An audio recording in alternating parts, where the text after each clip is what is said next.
just that thought process I had and how it allowed me to really just, no matter the resources I didn't have, I was able to track everybody down in the just the physical department. Mentally, I've played so much football, like up until this point, way more than anybody else, maybe ever in the history of the draft. I might have played more starting football than anybody ever. Just 3 years in high school and then 5 straight years in college.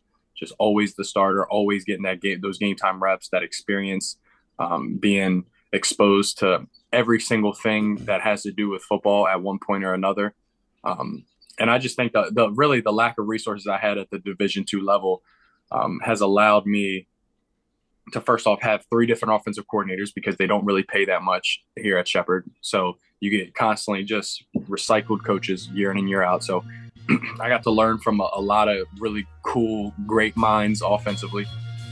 And then with no resources, just having to overcompensate with taking matters into my own hands, which I think has allowed me to be more of a pro than a lot of dudes. With Justin Fields seeming to miss some games, the next on the depth chart is Tyson Bagent, quarterback out of Shepherd University that went undrafted and signed by the Bears. Prospect notes. He stands 6'3", weighs 213. He ran a 4.79. Coming out of high school, he was a zero-star recruit. The film showed that he was willing to run, has a nice touch at times, but he needs developing. And this is all I can see with there's not being much film on him. The negatives. Where do I start? He didn't go to a D1 college, zero-star recruit. He was a nobody coming out of high school, and he never went to a D1 school to prove himself. And most of all, no teams drafted him. 32 teams had 7 rounds to choose him to be on their team, and he wasn't drafted by any. Now, his agent may have said if he wasn't drafted in the first 3 rounds, he doesn't want to be drafted. Maybe. But that's speculation. And I don't see too many undrafted, successful quarterbacks in this league. Badges. Bagent, of course, is a part of team no badges. If he was drafted in the first round, he would have qualified for my certified QB badge due to his college production. Now, Bagent does hold the NCAA record for all-time touchdown passes and the D2 record holder for all-time passing yards. So where he was definitely amazing. But he didn't transfer to a D1 college to show the world he can do it on that level.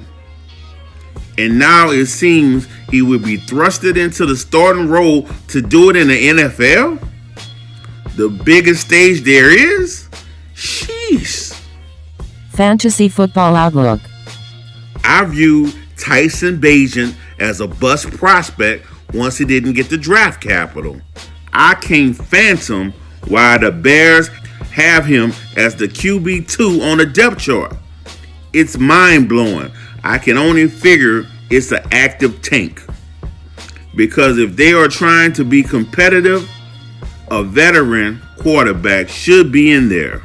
I watched Tyson Bagent at the Senior Bowl practices with my own eyes, and he wasn't accurate at all. Of course, there's a chance he just had a bad week, and he has improved tremendously since, but I bet against it. The Raiders are a good matchup for him to try to work out his kinks, and if it goes well, there will be some quarterback-friendly matchups in the next 6 out of 7 games.